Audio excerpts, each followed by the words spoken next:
Bonjour à toutes et à tous, nouvelle étape du périple d'autrice autour du monde.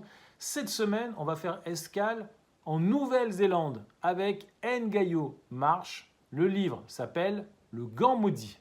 Alors vous le savez, je laisse faire totalement le hasard pour choisir mes livres. Je prends les bouquins comme je les trouve dans les vides-greniers.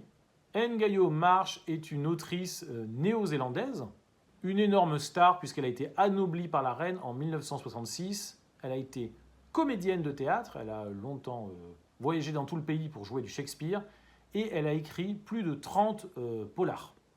Ses livres ont été publiés entre 1934 et 1982. Quand on lit la quatrième de couve, c'est assez élogieux. Ngaio Marsh se différencie des autres auteurs de l'âge d'or britannique par le soin qu'elle apporte à la peinture de ses personnages, sa profondeur psychologique, l'élégance de sa prose. Le pitch de l'histoire est tout simple, c'est un polar en mode huis clos. On est dans une propriété de notables. Au milieu de la nuit, il y a une chasse au trésor, les gens s'amusent. Quelqu'un qui est retrouvé mort au fond d'un trou avec un tuyau sur lui qu'il a vraisemblablement assommé et tué. L'enquêteur récurrent des 32 enquêtes de Ngaio Marsh est Roderick Allen. Alors, je vais être tout à fait franc, cette lecture a été une petite déception pour deux raisons.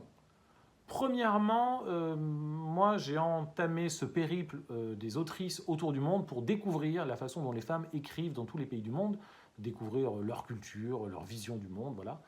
Et le problème là, c'est que si l'autrice est néo-zélandaise, l'histoire se passe à côté de Londres, en Angleterre.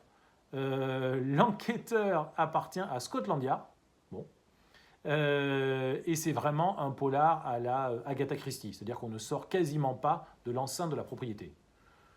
En clair, quand je me suis mis à lire une autrice néo-zélandaise, je pensais découvrir la culture maori ou la culture kiwi, l'histoire des All Blacks, la vie quotidienne à Auckland. Lire une histoire qui se passe à côté de Londres avec un inspecteur de Scotland Yard, c'est pas exactement ce que j'avais en tête. La deuxième chose qui m'a gêné avec ce polar, c'est tout simplement que c'est un polar. Et moi, en fait, je ne suis pas du tout polar. Que ce soit en littérature ou en cinéma, généralement, je ne suis pas très client parce qu'en fait, je ne comprends rien. Je suis perdu dans l'histoire, je me mélange les personnages, et au final, quand il y a le twist et la révélation, je suis hyper déçu. D'ailleurs, au cinéma, c'est généralement ma femme qui m'explique tout. Ah mais en fait, Connie Cartel a dissimulé le gant qu'elle avait piqué à Monsieur Lace. Et c'est Pixie, le chien, qui l'a déterré. Et comme il y a ces traces de sang dessus, elle est grillée. T'as compris? Ah. Bon, voilà, donc si vous aimez Cluedo, vous allez vous régaler. Si vous adorez Agatha Christie, vous allez vous régaler. Si vous n'aimez pas les polars comme moi et que vous voulez découvrir la Nouvelle-Zélande, cette lecture vous laissera un petit goût amer, on va dire. C'est une écriture extrêmement efficace, tournée vers l'action et l'enquête, ce qui veut dire que je n'ai même pas relevé de phrase qui m'ait vraiment bouleversé. Voilà.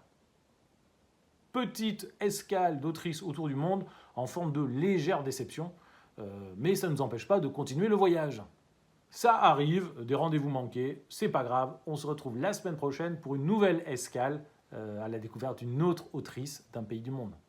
Et comme à chaque fois, je gratte le pays correspondant. Et comme je suis un peu maniaque, un petit coup d'aspi.